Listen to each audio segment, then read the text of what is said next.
the right touch, the right memory to stir them back to life. Today's story begins with a silence too heavy to ignore, and a letter never meant to be found. What happens when the past starts whispering through the cracks of the present? And once you step onto the edge of truth, is turning back even possible? No one in the moss-draped village of Elmridge Green spoke often of Edith Hemsley, yet her presence lingered like the echo of a hymn sung too many times in an empty chapel, subtle, enduring, and strangely mournful. She had never been one for gossip or tea-table chatter, never married, and rarely smiled unless the corners of her mouth betrayed a flicker of something unreadable. And yet she became a legend in her own right, not because of affection, but because of the strange, solemn aura that clung to her like wood smoke to wool. For over 40 years she worked quietly behind the thick stone walls of Thornwick Manor, cooking for 3 successive generations of Rathmores, her handwriting cataloguing centuries of heirloom dishes, some believed lost to time, others suspected of darker folkloric origins whispered by housemaids behind half-closed scullery doors. She remembered everything: births, storms, broken clocks, the way certain footsteps sounded at different hours, and she forgot nothing, not even the name of the boy who vanished on Midsummer Eve in 1932, a mystery the village still half denied.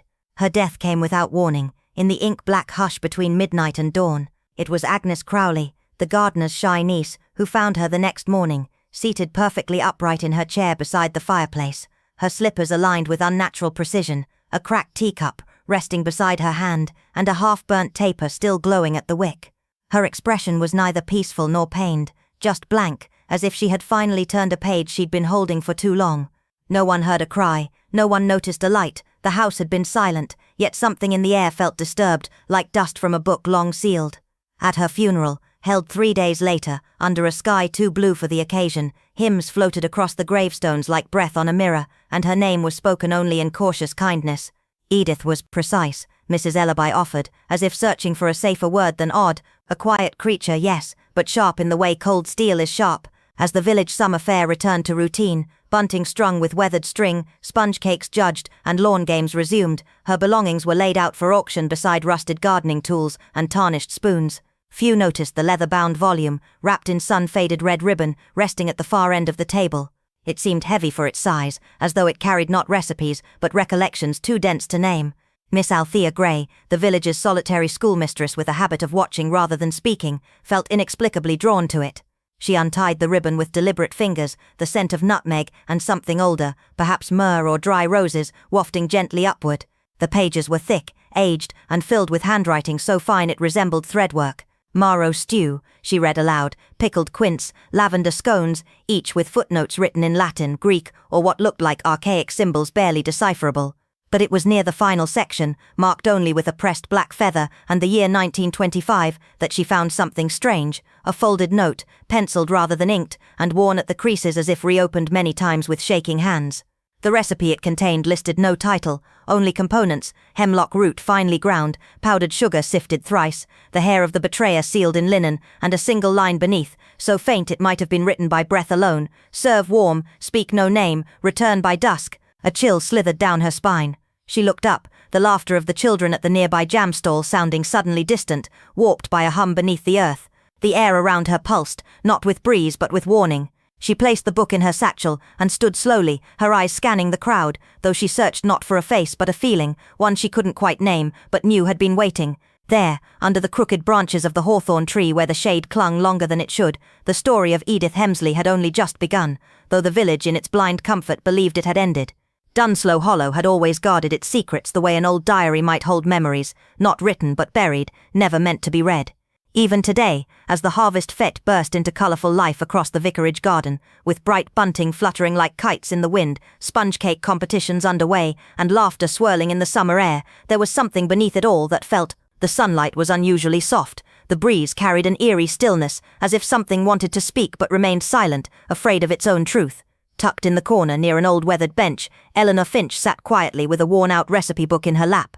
The way her fingers clutched it, it looked less like a collection of ingredients and more like an unhealed wound. Its cover was frayed, the pages slightly stuck together as if time itself had tried to keep them from being torn apart. And then between the pages, something slipped free, an old note, scrawled in faint pencil. The words were faded, but they struck like a whisper to the chest. Forgive me, it was never meant for her. No name, no date, no signature, Just one line that hung in the air like the ghostly hiss of an old teapot, silent, yet impossible to ignore. At first, Eleanor read it with mild curiosity, but the more her eyes traced those words, the more the color drained from her face, her breathing quickened. This wasn't something scribbled absent-mindedly by a housemaid or forgotten cook. These were words written by someone who either wasn't used to telling the truth, or someone who had suffered so deeply, even the act of writing it had left their hands trembling. Across the fete, Miss Adeline Gray sat serenely beside the lace stall, her smile as soft as her shawl, but her eyes sharp with a lifetime's worth of observation. She noticed Eleanor's distress instantly. Found something odd, she asked, her voice as light as silk, yet laced with the quiet understanding only a woman who had spent her life listening to unspoken things could possess. Eleanor forced a small smile. Oh, nothing. Just some scribbles in the margins. A cook's forgetfulness, perhaps. But the smile faltered too quickly, and Adeline noted the tremor still alive in her hands. The sounds of the village slowly returned to normal. Mrs. Linton continued boasting about her gooseberry jam. The Reverend struggled to secure bunting that kept falling, but among the familiar crowd that returned year after year, an invisible tension was beginning to coil. Clarissa Thornhill, standing near the lemonade stall, suddenly went pale when someone mentioned the note. Her smile arrived too quickly, as though rehearsed, like a defense mechanism. Dr. Penrose, buried in his tumbler ledger, looked up with a flicker in his eyes, like an old memory had just clawed its way to the surface. And then the vicar's daughter, ever innocent, forever unaware, blurted her words without a second thought. I saw that strange note in the recipe book, never meant for her. Maybe it was just a shopping list, she said, casually biting into a slice of Victoria sponge, as if the line were nothing more than a forgotten ingredient. But the silence that followed wasn't small. Mrs. Albridge's spoon froze mid-air. Miss Lavinia, who had survived 2 wars and 3 scandals, lowered her parasol and said softly, "That kitchen always felt cold after dark." That one sentence shifted the entire atmosphere. Conversations turned into whispers. Behind the jam stalls, at the edge of cake slices, the same question circled like a moth to flame. Who wrote the note? Clarissa's fingers were clenched now, as if holding on to something invisible, perhaps a memory, or maybe guilt. No one mentioned the girl who once worked at the manor by her side, nor the younger sister whose name had quietly vanished from conversation years ago. Miss Gray, who had learned that truth rarely screams, it simmers, clutched her handkerchief a little tighter and murmured, "Secrets don't die with time, they just boil underneath." And as the fete continued dressed in its hollow happiness, the old recipe book now zipped inside Eleanor's satchel no longer carried just flour and sugar stains. It held a story, one that was still alive, clawing to be heard. Beneath the shadow of the church bell, time stirred restlessly, and a new truth began to open its eyes in Dunslow Hollow. Just imagine a village where every street, every stone, every crumbling wall hides a secret, and that village was called Briarwell, a place where time hadn't stopped exactly, but perhaps had gone into hiding, beneath old bells, behind faded bunting, and in those smiling faces whose eyes never quite smiled with them. It was the day of the grandest festival of the year, the Founders' Gathering, where the entire village came together, pastel tents were pitched, and old melodies echoed to celebrate heritage and memory. But something was different that year. There was a strange chill in the air, like an old story waiting to be told again. Evelyn Harrow, a quiet, wise woman wrapped in an aged shawl, stood at the edge of the crowd, clutching what looked like an ordinary recipe book, but it was more of a forgotten ledger of memories. It held parish contributions, small church bills, birth and death entries, but at the very last page she found something that made her hands tremble slightly. Wrapped in brittle wax paper was a small envelope, just 3 words written on it. "For Clara, forgive me." Inside was an old silver charm in the shape of a tiny cage. Beneath it, folded, was a yellowed note, its ink faded but the words still loud. "I didn't mean for the door to lock, I thought she'd find the key." No signature, no date, just a confession trembling on torn paper. For Evelyn, it wasn't just some old paper, it was a voice, long buried and now trying to rise. That very evening, as the villagers were packing up their stalls, Mrs. Tilling, the elderly caretaker of the antiquarian booth, casually said something that dropped like a stone in still water. The attic windows of Braybrook Manor were open this morning, after years. Her words cast a long shadow. The manor, the last place Clara had been seen on the night of that same founders' ball when the whole village was aglow. Clara, with that same silver charm around her waist. The manor had been locked from the inside, the windows shut tight, yet Clara had vanished from the house, from the village, as if no one had dared to search for her at all. People had learned to stay silent, or perhaps, to hide. Evelyn sensed something more than grief in their silence. she sensed fear, that kind of fear that comes from secrets finally catching up. When the charm was shown, Margaret Bloom, the seamstress who had sewn Clara's christening gown, dropped her stitching, her eyes welling with a sorrow far too old to be fresh. No one spoke, but everything was suddenly said. That night, while the village slept and wore its mask of normalcy once again, Evelyn quietly made her way to Braybrook Manor. The air hummed strangely, like old memories returning, barefoot on moss and gravel. The ivy had curled tightly around the front gate, like it was hugging the house into silence. Inside, the air tasted of brass and old dust, and cobwebs swung like chandeliers from another century. She made her way to the attic, where sunbeams filtered through in thin lines. In one corner behind a crumbling cabinet she found a loose panel, partially ajar. Inside was a narrow crawl space, just big enough for a child to squeeze through. Lavender lingered in the air, and a small diary lay there, titled Clara's Hours. The pages were filled with a little girl's handwriting, simple games, small dreams, and on the last page just one chilling sentence: "Someone watches me at night. I think it's her." Evelyn's heart sank. Her? Who was she? Suddenly, footsteps echoed from below. Someone was in the house. Evelyn slipped the diary inside her coat and carefully began to descend. In the drawing room, a shadow moved in the corner, a tall woman, her face hidden in the dark, but her eyes glowing faintly, as if from another time. She said only one thing: "You were never meant to find this." Evelyn asked, "Then why leave the trail?" The woman smiled slowly and replied, "Because Clara never left. She just stopped being seen." Just then the old grandfather clock struck from deep within the manor, a chime for every heartbeat of the buried secret. Outside, the church bell echoed in response. Evelyn knew now this wasn't just an old story. It was a calling, and this time someone had finally started to answer. The knock came just after 4:30, soft yet oddly insistent, as though the one behind it wasn't entirely sure they wanted to be answered. Miriam Dorsey hesitated before unhooking the latch. She hadn't been expecting anyone, certainly not on a day like this. Grey and heavy, with the kind of stillness that made clocks sound louder than they should. The woman at the door was a stranger, though her face held something eerily familiar, like a name you almost remember in a dream. She introduced herself as Lydia Vale, said she was passing through, researching old properties, particularly the ones with sealed wells and burned blueprints. "You have one of the few homes that survived the 1894 fire," she added, eyes not quite meeting Miriam's. A brief pause, a glance behind her, and Miriam stepped aside, as if something deeper than courtesy compelled her to let the woman in. The conversation inside lasted no more than 10 minutes. Books were mentioned, lost documents, and a ledger Lydia said had once belonged to a healer named Cressida Hawke. But when Lydia left, Miriam's hands were trembling, her teacup untouched, the small brass bell on the mantel vibrating faintly, though no one had walked past it.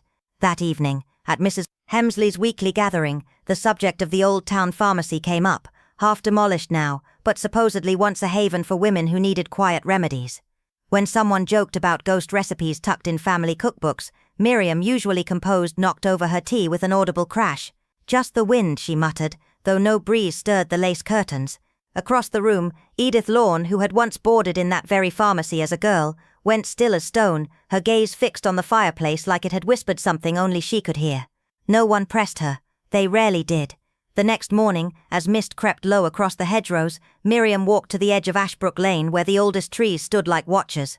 A path used only by deer wound into a thicket, and behind it, she had always known but never dared look closely, lay the sealed stone ring of a forgotten well, its lid etched with faint symbols and lichen-covered initials.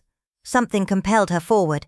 A faded ribbon was tied around a nearby sapling, and beneath it, buried in damp moss, she found a page, thin, brittle, and smelling of camphor.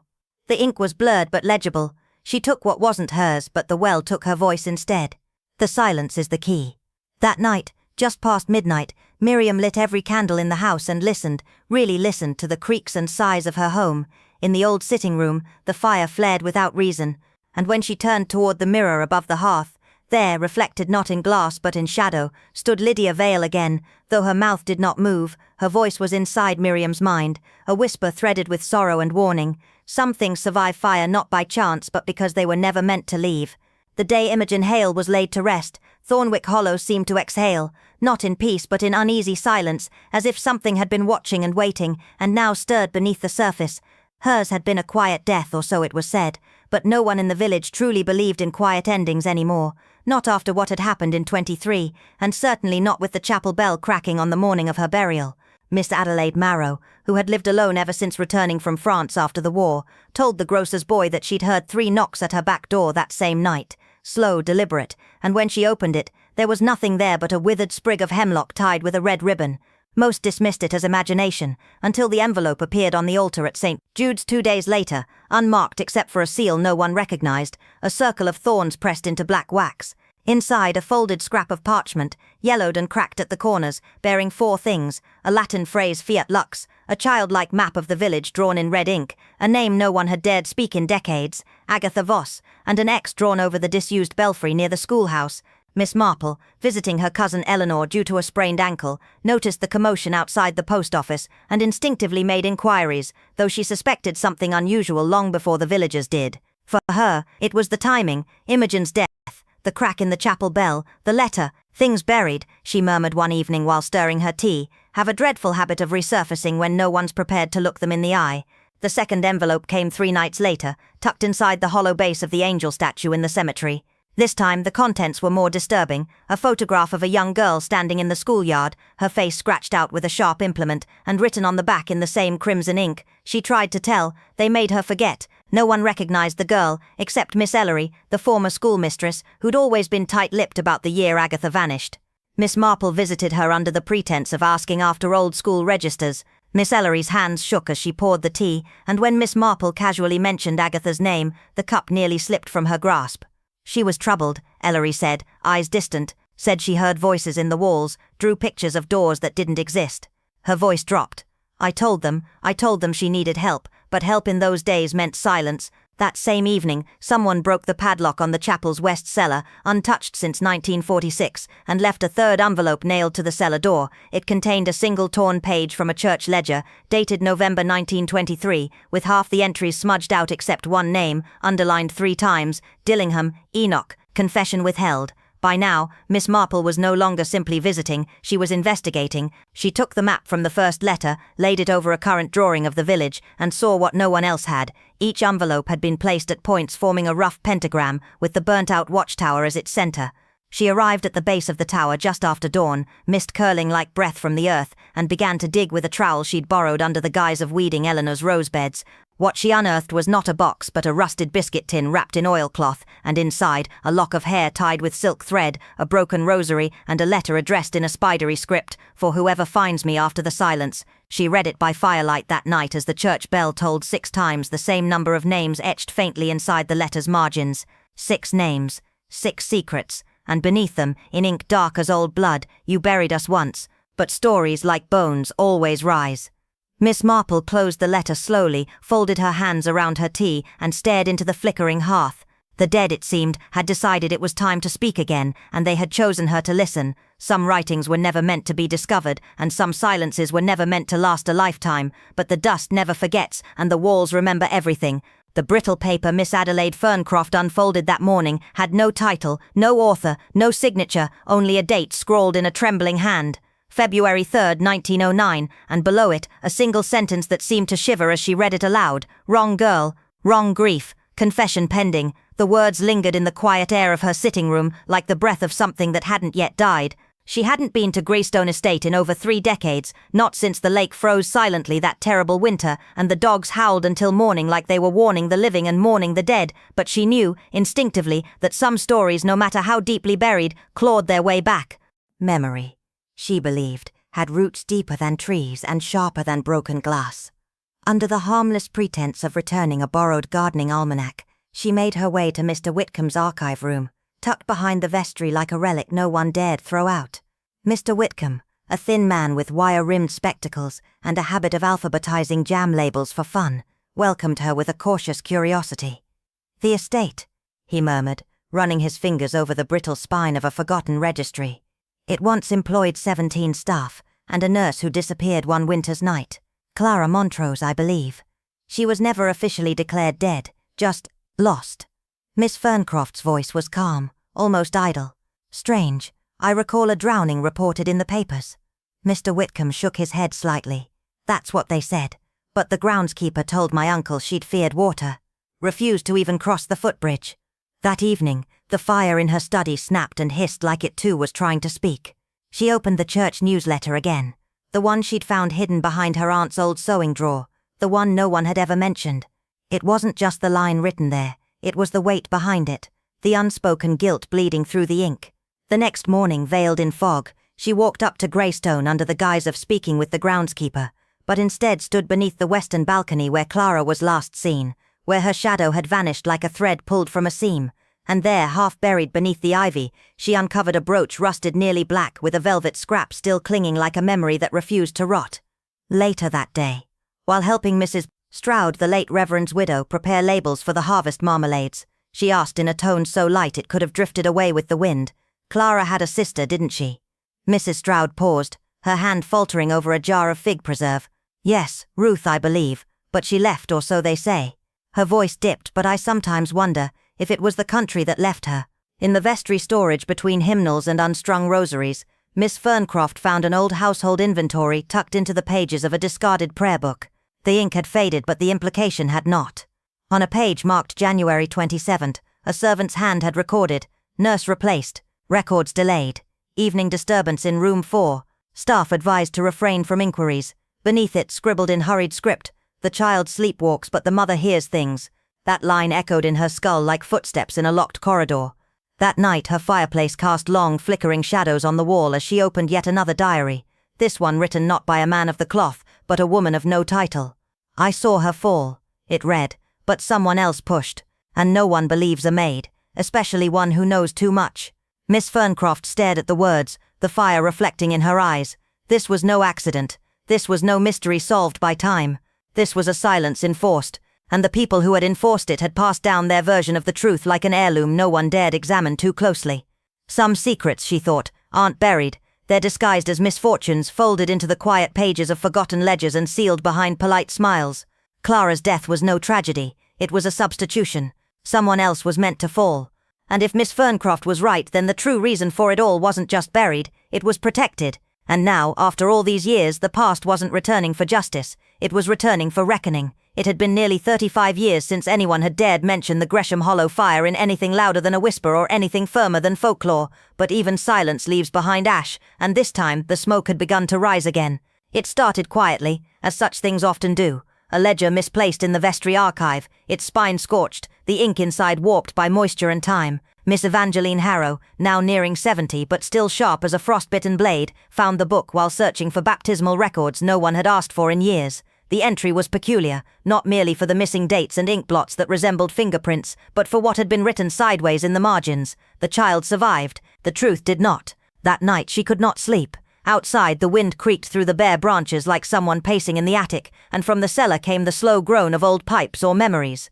Gresham Hollow had been considered cursed for generations, ever since the orphanage fire took 7 children and a governess whose name was deliberately excluded from the parish memorial. But Evangeline remembered her, Marjorie Pell, with her quiet voice and unnatural calm, the kind of woman who smiled only when someone wasn't looking. Some said she escaped, some said she never existed, but the note in the ledger suggested otherwise. The next morning, under the guise of researching for a fictional monograph, Miss Harrow paid a visit to the local records clerk, Mr. Alan Quince, a man who enjoyed riddles, provided they weren't his own. With gentle prodding and a cup of oversteeped lemon tea, he admitted that there had been a set of revised property documents filed that very spring, documents that reclassified the orphanage grounds as historical grave soil, a designation typically reserved for plague sites or unmarked wartime burials. "Strange that," he said, glancing over his glasses, "especially since no one's buried there. Not officially, anyway." Evangeline said nothing, but that night she walked the edge of the ruined estate under cover of moonlight, following a trail of broken garden tiles, until she reached the sunken remnants of what had once been the west wing, where the nursery was kept, and where, according to rumors, a child was found alive 2 days after the fire, covered in soot, eyes wide open but utterly silent. They had called her Lydia in the reports, though that was likely not her name. And what of her now? Who had she become? 2 weeks later, during a routine sorting of donations at the parish charity shop, a photograph slipped from the folds of a moth-eaten coat. In it, a little girl stared at the camera from the steps of the old Gresham building, her left hand holding a doll with no face. On the back was a note: "She remembers everything, but says nothing. She always did." It was signed MP. The initials struck her like thunder: Marjorie Pell, which meant the woman had survived, or someone had forged her signature to keep a lie alive. Either possibility was dreadful. As Evangeline dug deeper, names began to surface, familiar ones. Reverend Holt, who died in his sleep a week before the fire, but was later revealed to have made a large, uncharacteristic withdrawal from the church fund. Nurse Billings, who vanished the night after the tragedy and was later seen under a false name tending to the elderly in Dover. And now, even Mrs. Claremont, the town's oldest benefactor, who had always deflected any mention of her time as a housemaid in Gresham, had recently redrafted her will, leaving her entire estate to an anonymous trust registered under the name LD Foundation. Lydia, dead, disguised, still watching. Evangeline could feel it now, the pieces of a history not lost but deliberately obscured, turned sideways like the writing in the ledger, visible only if you tilted your head and asked the wrong questions politely. It all became real when the constable came knocking, not with a crime but with a death. Mr. Alan Quince had been found dead at his desk, a cup of tea beside him cold but untouched. The only strange thing, every document in his office had been rearranged in alphabetical order. Every one except the folder marked Gresham. It was missing. That night, the church bell rang at 3:17 a.m., a time no one could explain, for no one had pulled the rope. And standing at the edge of the churchyard, her coat buttoned to the throat, was a figure no one recognized, but whose face looked eerily like the girl from the photograph. She did not speak. She only stood there. And by morning, the air smelled faintly of ash. In the earliest hush of morning, a strange, sweet scent, like something burned, lavender perhaps, drifted through the mist that blanketed Hollowmere Lane, as if an old memory had crept quietly back from some forgotten corner of time. Nora Pembroke, who always woke at dawn to boil her egg precisely 6 minutes and sweep her stoop twice without fail, was the first to sense that something was off today. No birds sang, no dogs barked at the alley's edge. Everything was wrapped in a chilling silence, thick and unnatural. By midday, word had swept across the village. Miss Letty Morden, once a schoolteacher, now a reclusive shadow of herself, had been found unconscious in her drawing room. Every mirror in her home was shrouded in dark fabric, curtains drawn so tightly that the house seemed to inhale darkness, and the old mantel clock, usually the only sound in that lonely house, had stopped at precisely 3:12, as if time itself had refused to move forward. The doctor blamed stress or fainting, but Elspeth Rowe, the woman who brought Letty her Sunday paper and lemon biscuits, wasn't so sure. "This was staged," she whispered to the constable. "This didn't just happen." She pointed to an overturned footstool and the half-burned remains of a paper in the fireplace, still faintly smelling of old ink and scorched wood, not fully consumed, not fully hidden. But the true horror began when Letty came to, her voice trembling, repeating the same words over and over. It wasn't fire, it was a girl, the girl in the red shoes, as though she had not woken from a dream, but from the noose of a buried sin. 2 days later, Miss Wren, the village's elderly historian, unlocked the parish archives and uncovered a dusty file from 1897. In it, a name reappeared like a ghost's breath: Eleanor Morden, Letty's younger sister, long believed to have tragically drowned in the marshes as a child. Alongside it, she found an unsigned letter tucked among orphanage files, one no one remembered cataloguing. Letty had always said, "Pain in our family is a sealed envelope, you don't open it." But someone had torn that envelope open now, and its pieces were seeping like blood through the cracks beneath her floorboards. That same evening, Constable Dane discovered a broken iron lockbox hidden beneath the church pews. Only one item was missing: a photograph, faded, sepia, and deeply unsettling, of 2 little girls standing at an old garden gate. One wore a locket around her neck, the other was barefoot, without red shoes. When Miss Wren saw the image, she whispered, "But that gate fell in 1910, and her voice quivered like frost against the stone vestry wall. From that night on, something strange settled over the village. Reverend Alton's ledger disappeared. The church caretaker vanished without notice, and several claimed to see a woman in gloves walking near, leaving trails of smoke as she passed. There were no witnesses, no evidence, just the unmistakable feeling that the air itself had changed, as if someone had turned over the pages of time too far." Miss Wren, still standing by her bookshelf, eyes fixed on brittle parish records and yellowed newspapers, finally spoke just once, her voice barely above a whisper but enough to send a tremor through the church's old stone. "Perhaps we buried the wrong girl."